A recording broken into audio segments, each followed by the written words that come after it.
Magandang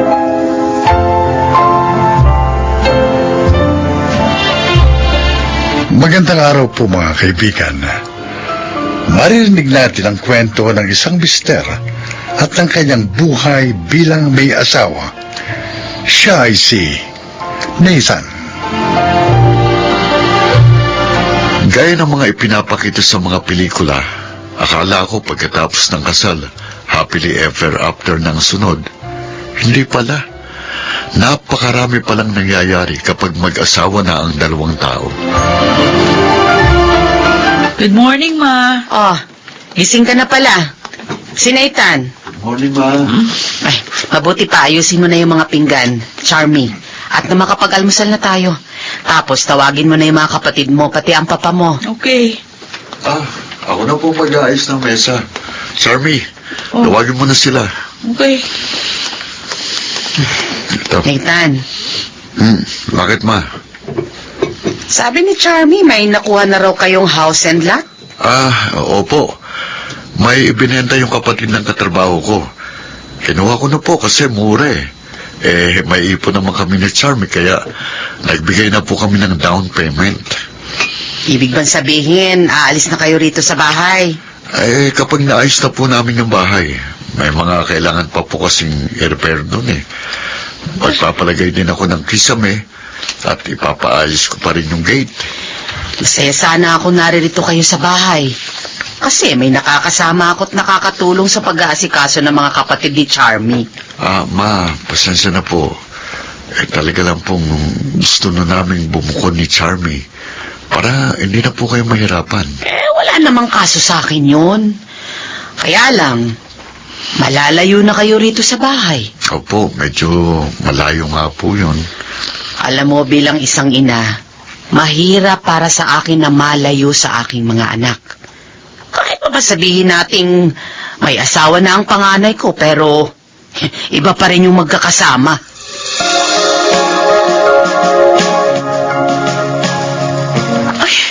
Ayoko nga lumipat dyan sa bahay na yan. Ano? Di ba matagal ko na sinabi sa'yo kung magpapatayo tayo ng bahay, mas gusto ko yung malapit dito sa amin. Yung binili mo sa kabilang probinsya pa yan. 2 oras ng biyahe lang naman ang distansya nito dito sa bahay nyo. O paano kapag may kailangan tayo? Paano kapag may problema o may emergency? Saan ako hihingi ng tulong kapag dyan tayo tumira? Buti ka nasa trabaho. Ako, paiiwan sa bahay. Charmy naman. Buti kapag naririto tayo, malapit lang si Mama. Puro ka naman kasi mama eh. May asawa ka na. 30 anyos na tayo pareho. Hindi pwedeng asa pa rin tayo ng asa sa kanila. O, hindi naman tayo umaasa sa kanila. Ang gusto ko lang, mas malapit dito sa bahay. Umaasa tayo sa kanila, lalong na ikaw. Ano? Mula na ikasal tayo. Nasubukan mo man lang bang magluto? Ang mama mo pa rin ang nagluluto para sa atin. Kapag naguhugis naman ang mga pinagkainan, ang mga kapatid mong gumagawa. Wala ka nang ginawa rito kundi humilata. Hoy! Aba! Oh.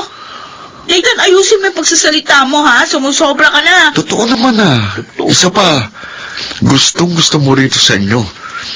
Wala nga tayong privacy rito eh. Charmy, mag-asawa na tayo. May asawa ka na. Hindi ka na college student na nagpapakargo pa sa mga magulang mo. Hindi mo ba yun naunawaan? Ewan. May asawa ka na. Kaya kailangan na natin bumukod sa pamilya mo. Huwag kang nagtatago sa saya ng nanay mo.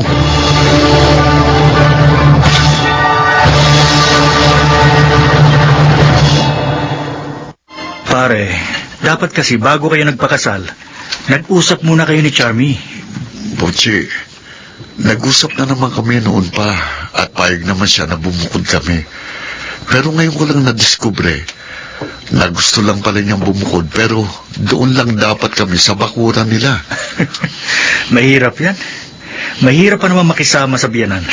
Wala naman akong problema kay Mama. Mabait naman siya at maasikaso. Yun nga lang, parang ayaw niya rin palayain ng tuluyan ng asawa ko. Gusto niya naroon sa bahay nila para raw may makatulong siya sa pag-aasikaso sa bahay. Anong plano mo? Plano ko magpakalasing. Okay, dadamayan kita dyan, pare. Naku, buti ka pa, walang problema. Bago pa kayo kinasal, may bahay na kayo, di ba? Oo. Ayaw kasi talaga namin makitira. Mahirap makisama, pare. Ngayon ko napagtanto na dapat pala talaga inaalam muna natin ang buong pagkatao ng isang babae bago natin pakasalan. Sinasabi mo bang nagsisisi ka na si Charmy ang pinakasalan mo? Hindi naman, pero nagsisisi lang ako na hindi ko kagad nakitang may ganito pala siyang tendency. Sana noon pa napag-usapan na namin ang tungkol dito. Kahit mag-usap ng masinsinan, hindi namin magawa. Kasi ang kwarto namin katabi ng kwarto ni na Mama. Nung isang araw nag-away kami. Buti na lang na malengke si Mama. Walang ibang nakarinig ng pagtatalo namin. Mahirap talaga ang buhay may asawa, pare. Pero malalagpasan nyo rin yan.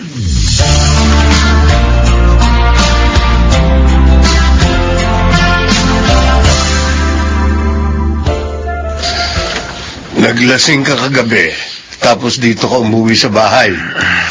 Nag-away kayo ng asawa mo. Sakit ho ng ulo ko. Aray. Bumangon ka na dyan sa sofa at mag-almusal ka na.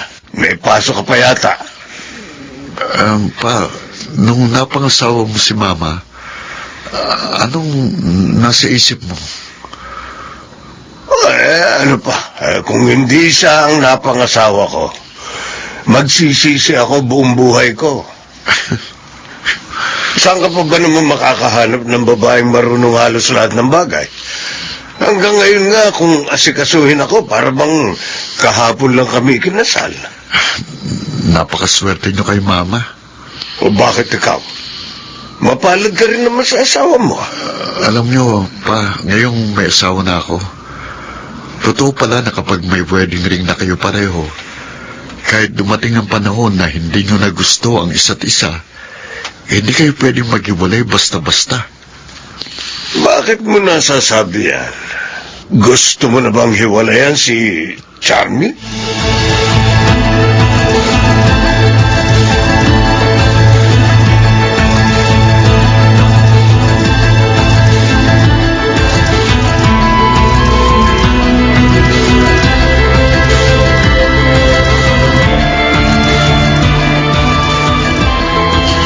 Kang hindi umuwi dito sa bahay, tapos ang bungad mo sa akin, mag-impake ng mga gamit. Kung gusto mong magsama pa tayo, sumama ka sa akin doon sa bahay natin.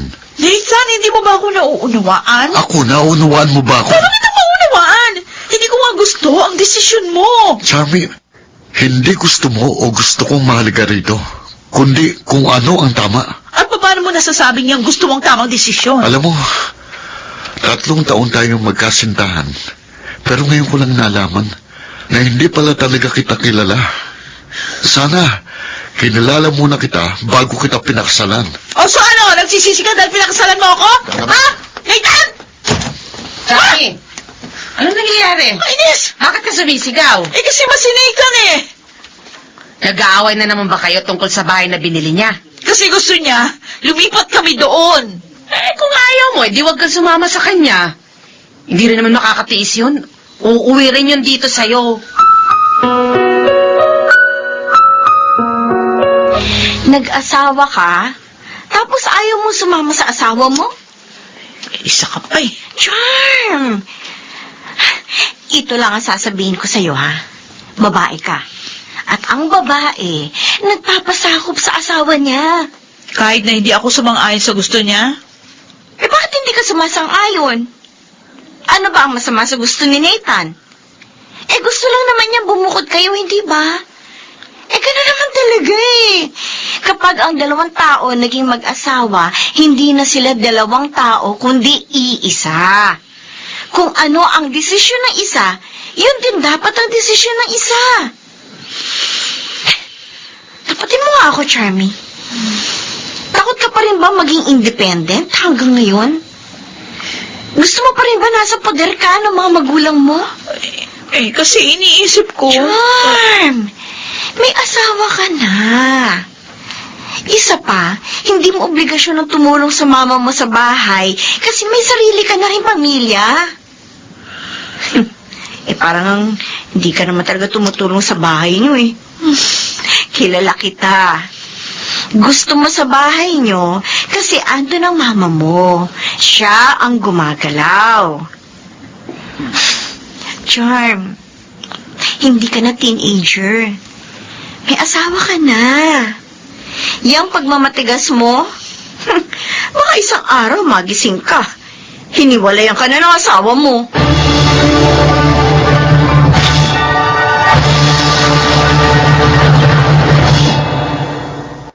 Nathan, sorry ha. Kasi, akala ko pagkatapos ng seremonya sa simbahan, babalik lang naman tayo sa dati. Iba na pala kapag mag-asawa na. Charmy, pinipilit kitang unawain. Ayokong magpadalos-dalos ng desisyon. Sana maunawaan mo rin ako. Ngayong linggo, magpapaalam na tayo kay Mama. Sigurado ka? Oo. Charmy, alam kong bagong lahat sa atin, pero magkasama naman tayo. Kaya natin itong harapin. Nasa panibagong yugto na tayo ng ating buhay. Kailangan nating pagdaanan ito. Hindi tayo matututo kung patuloy tayong magtatago sa likod ng anino ng mga magulang natin. Oo. Naunawaan kita. Sorry. Mula ngayon, kung ano ang desisyon mo, yun ang susundin ko.